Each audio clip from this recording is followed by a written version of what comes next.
Changing Landscapes Vancouver Island is brought to you in part by Roadrunner Magazine. Roadrunner is the most comprehensive resource for motorcycle touring and travel. Read, discover, ride.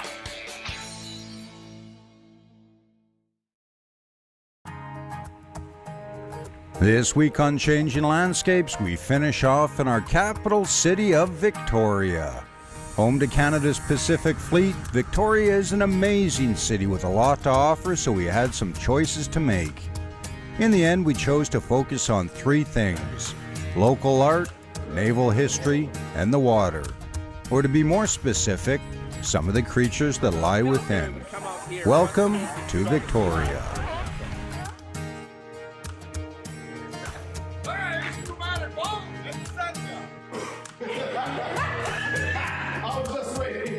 Vancouver Island, British Columbia. That's a little island off the west coast of Canada. It's our home, and what a place it is. My name is Scott Wilson, and I'd like you to join me and my good buddy Dominic Medlinski as we explore our island. Dominic's a landscape artist, and I like to film, and together we like riding bikes, so we're going to take you for a ride. There'll be stunning scenery, lively locals, a bit of wildlife, and perhaps even a tipple or two. If you haven't checked out Vancouver Island yet, then here's your chance. This is Changing Landscapes Vancouver Island.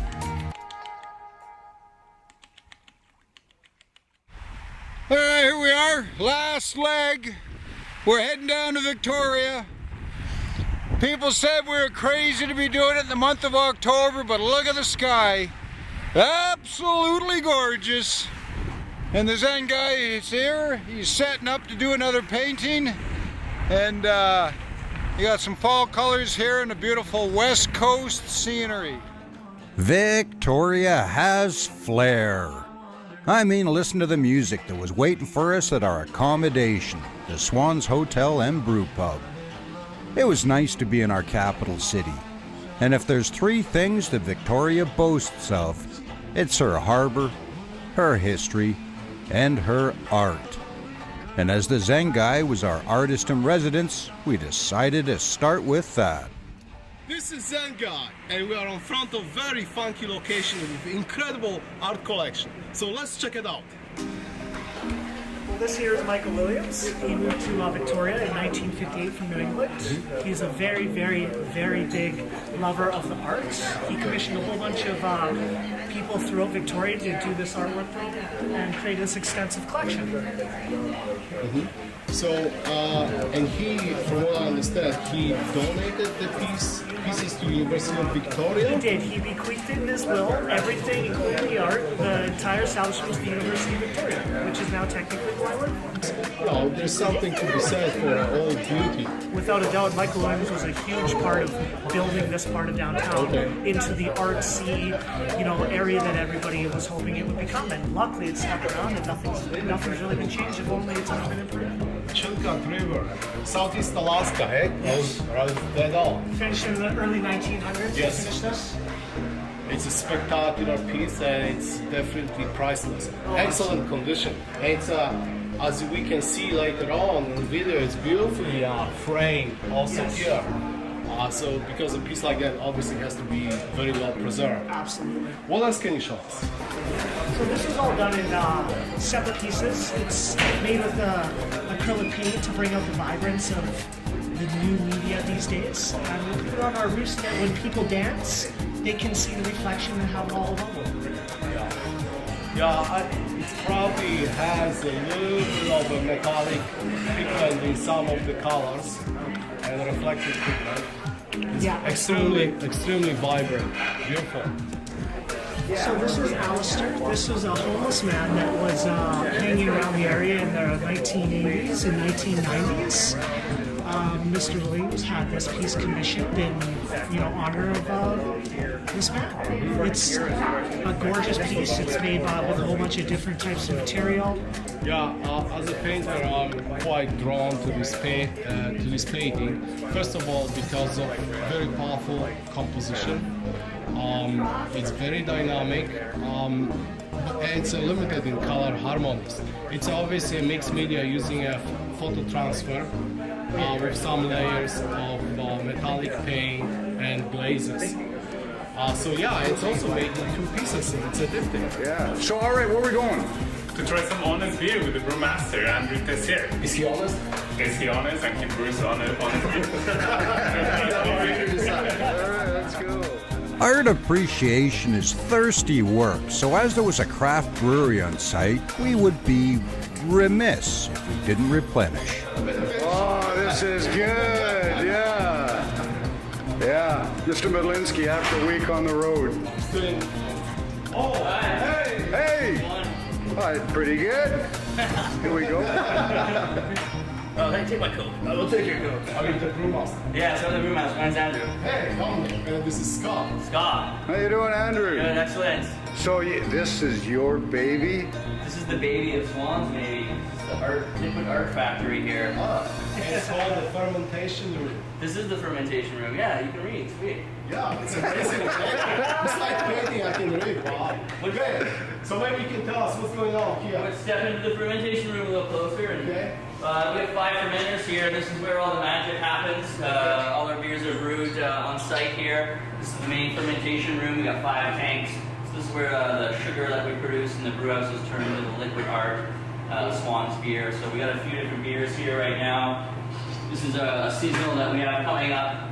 Our Christmas beer. This is a saison that we have coming out in about 2 weeks. Mm-hmm.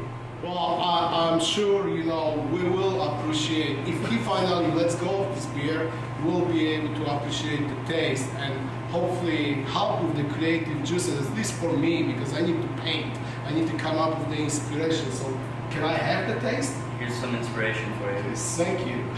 Liquid inspiration. Take a landscape artist from Canada, Dominic Medlinski. Then take his buddy, Scott Wilson, a travel writer who never shuts up. Put them on motorcycles, send them to Bolivia, and what do you get? Well, you get one heck of an adventure. Follow along as they rip through changing landscapes, from the salt flats to the Andes, and the Altiplano to the Amazon. This is Changing Landscapes Bolivia. All paintings created during the filming of this series are available for purchase on Dominic's website at www.paintingjourneys.com. From art, we move to history. And what better place to go than a naval base that was a naval base before Canada was even Canada?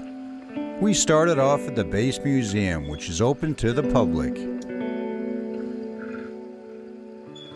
Well, okay, a couple things. First off, Norm, I don't know my dates. Canadian Navy, when was it actually created? 1910. 19, and up until that point in time, we were what? We were a station of the Royal Navy. Actually, we're the headquarters for the Royal Navy Pacific Fleet. Also, From about 1865, 64, until actually 1904. The British Navy actually pulled out of here in 1904, locked the gates, and took their ships out. And our Navy wasn't created until 1910, so there was actually a period of 6 years where there's no Navy here. There was no, but this was actually a British naval base at one time. Yeah. And then it was dormant for 6 years, and then it became the Canadian Pacific Fleet That's base. right, exactly, yeah. And the nice thing about the move was that, and the creation of the Canadian Navy is that they had a base, a fully equipped base. They had buildings, dry dock, wharfs. Well, the Brits left everything. They left everything. Everything was. Well, that's a sweet deal. Yeah. It was Ever heard of a needle through the nose? I hadn't. Here's a true story shared by Paul, another of the volunteers at the museum. Like, I'm excited. This is cool. Okay, because we came in and we were like, well, what should we talk about? And Paul, well, why don't we talk about the hammock? And I'm like, well, why should we talk about the hammock? Well, Paul, why should we talk about the hammock? Because it's an integral part of our naval lore. Back in the day, if you were a sailor on a ship, not an officer, if you were a sailor, you were issued a hammock when you first joined the service. And you kept that with you until you retired from the service. So you took it from ship to ship. And also in the event that if you died on the ship, it became your shroud. This is the typical hammock that you would see back in the day. As I said, it was not until 1955 that the Canadian Navy actually started putting bunks in ships for the men. So up until 1955, your seamen would be sleeping in hammocks? Yep, you would be issued your first kit when you joined the service, your uniforms, your boots, your hat, and all that sort of stuff, and a hammock. And you had to put everything into a duffel bag to carry with you from ship to ship. That was your kit bag? And then you had your hammock on your other shoulder. Yep. And if, God forbid, something were to happen to you, you would have passed away, then what would happen? Well, if you were to be killed at sea, you have to remember, they didn't have refrigeration on ships until late in the Second World War, and even then that was mostly for food or medicines. Mm-hmm. You know, they were going to keep it for you. And of course, it's a hygiene thing. You know, if you pass away on a boat, they had to get rid of you. Okay, so you were saying if someone passes away, then they would take all your belongings, especially back in the days of sail, because oftentimes they would sell all your belongings, your boots, your hats, your uniforms, to your shipmates, because that money would then go to your spouse, and that's her pension. Her pension? Yes, yeah, they didn't have pensions back in those days. So selling off all your kit, to the other sailors, and then that money would be collected and sent to the widow. The widow. Wow. And then after you're saying, so the body would well, be... the body, your hammock would be laid out on the deck. Yeah. You take your body, and they would strip you naked because they didn't want your enemies to find out who you were. If you had AGM or HMCS, whatever it is, on its hello, but now we know what ship we just sank. You find bits of information. They put weights down by your feet, you tie them around your ankles, and then put you into the hammock. Then they start wrap you up in it, and they start sewing you in. Then the last turn of the needle, by tradition, goes through your nose. Through your nose? Through your nose. Well, you know why? There's a reason for it. Well, I'm sure there is. Well, it's an old reason, but back in the day, they didn't have doctors on ships. Yeah. So they'd be sitting there looking at, well, what happened to Bloggin's here? Well, I don't know. Well, so what? How do we know he's really dead? Maybe he's just faking it. So they stick a needle in your nose, you get an involuntary action. Oh, yeah. If he's dead, he doesn't. If he jerks, you put him back on watch. All right, it's official. We have joined the Navy. We're going down for a tour of which harbor? Esquimalt Harbor. There's only one. There's only one.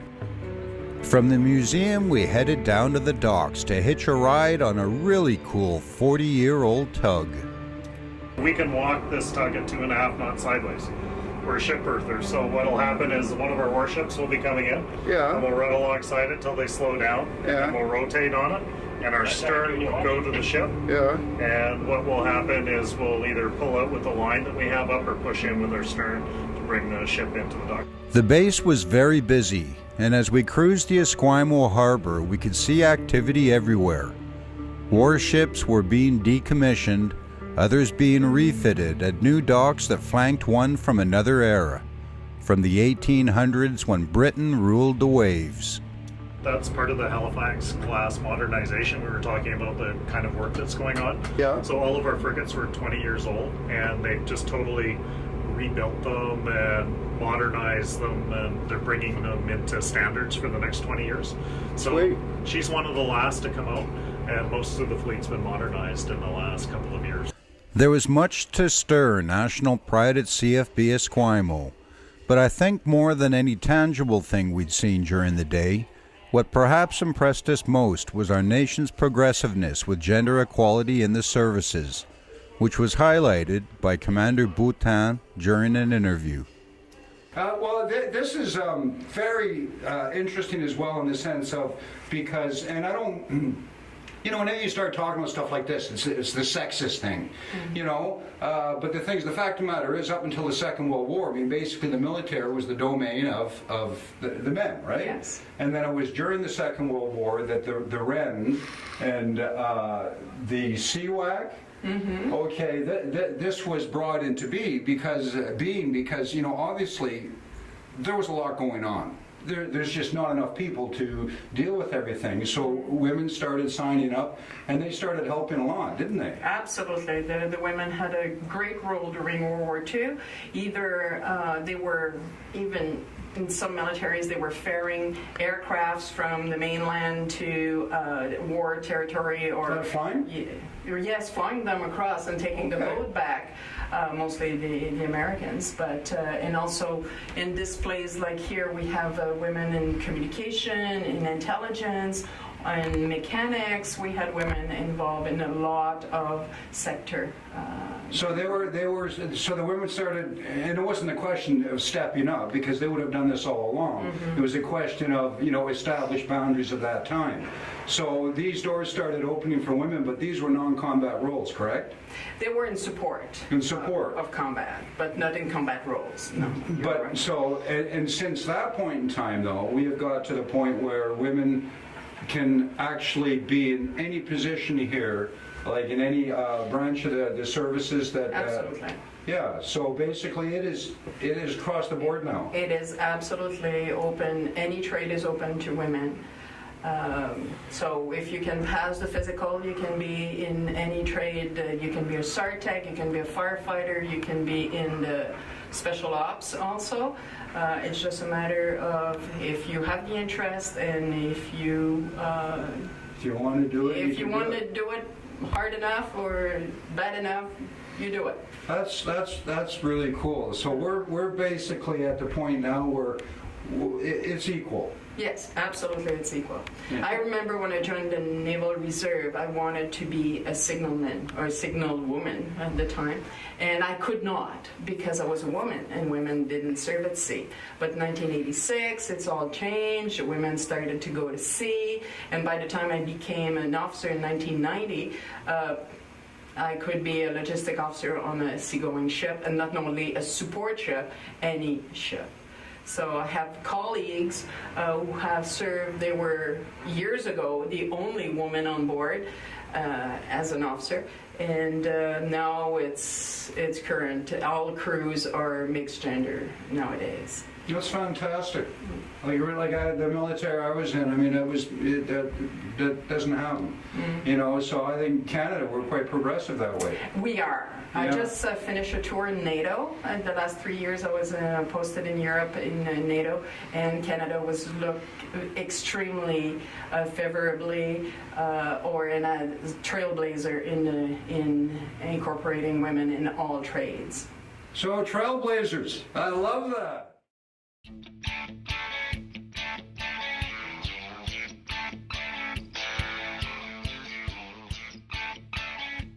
Expertly planned tours complete with maps, GPS files, and area information. Roadrunner is the most comprehensive resource for motorcycle touring and travel. Read, discover, ride.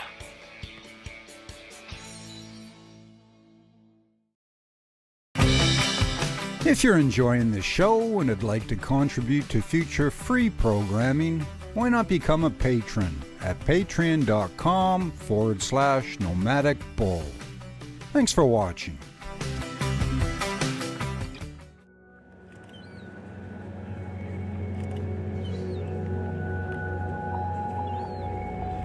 To finish off our stay in Victoria, we caught a boat from the harbor and ventured out on the water.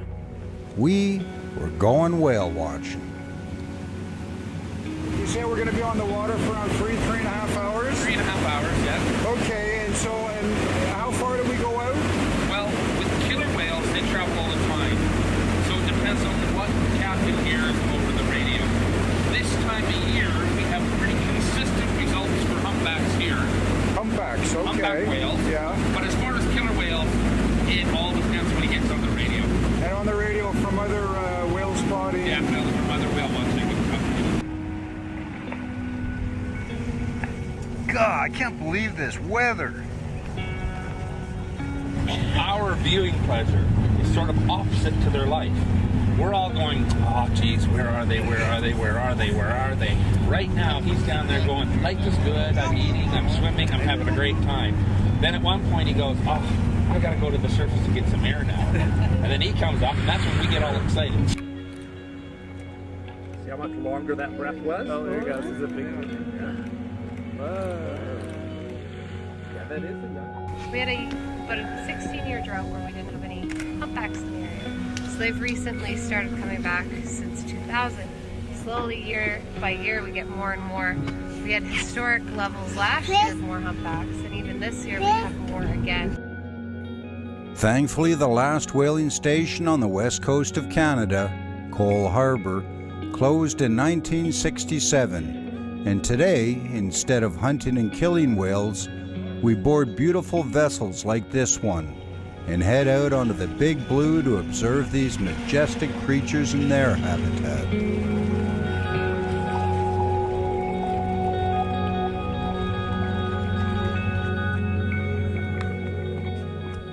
Here he's coming right at us.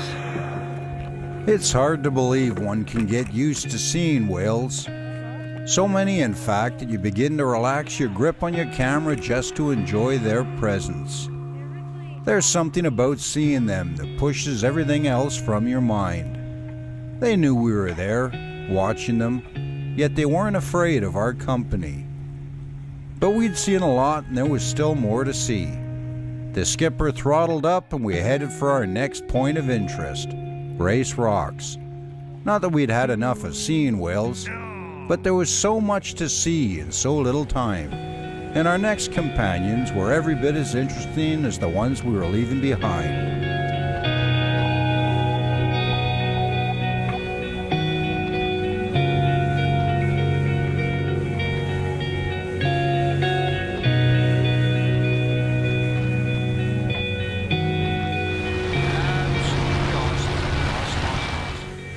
Ever heard of the grizzly bear of the ocean? Sea lions. And that's what we are off to see. Officially, it is an automated lighthouse. So it's an automated lighthouse like most of the lighthouses on the coast. The day they laid off the lighthouse keepers, though, Lester B. Pearson College took this area over to manage it as an ecological reserve. So Lester B. Pearson College hired the lighthouse keepers back. Imagine living on a rock overflowing with Steller and California sea lions. So the growling ones, the golden blonde guys, can be up to 3 times as big as the Californians. The Californians, the chocolatey brown ones, they max out at about 800 pounds, whereas the Steller sea lions can make 2,400 pounds. That's 3 times heavier than a grizzly bear. 3 times heavier than a grizzly bear. And they weren't shy either.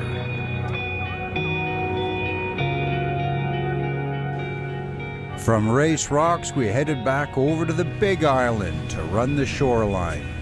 Apparently, it can be quite active. Out west today here, we got bald eagle just up on the tree line. It's usually a mating pair in here, and then as we run the shoreline here, we're probably going to see lots of belted kingfishers and great blue herons and things like that. And there are a lot of the birds hanging close at this time of year along the shoreline.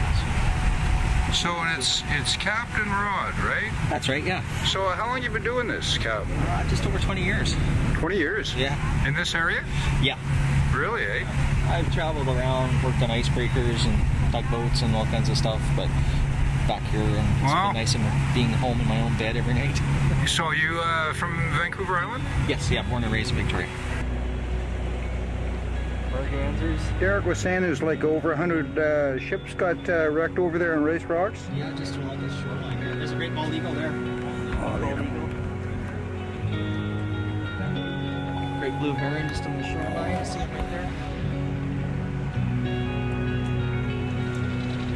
Oh, I can hear the kingfisher. There's a kingfisher too.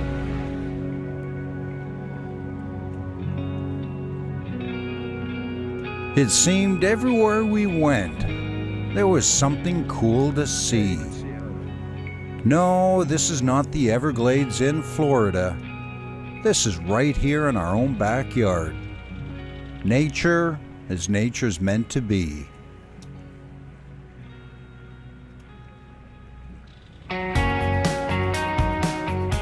What an amazing day. There's nothing like scooting across the water at 23 knots to blow away the cobwebs. Whales, sea lions, seals, and plentiful birds of a different feather. How West Coast is that? Our month on the road and water was approaching an end. Such a bittersweet feeling. Bitter because we were heading home, but oh so sweet for the things we'd seen and the people we'd met along the way. If our trip had proved anything at all, it was that we live in an amazing place. A place called Vancouver Island. This is Zenka. And the Nomadic Bull. And we've reached the end of the road. Victoria, British Columbia, capital of our province. Are we done yet? Well, we're done this series, but... You know, we've been on the road for many, many days and many miles. But we just barely scratched the surface. Vancouver Island, Victoria area has so much to offer. And we encourage you to travel with us once again in the possible upcoming seasons. You know, this is one of the greatest islands on the planet. Totally agree. Yes, and we're going to get out and do some more, so stay tuned.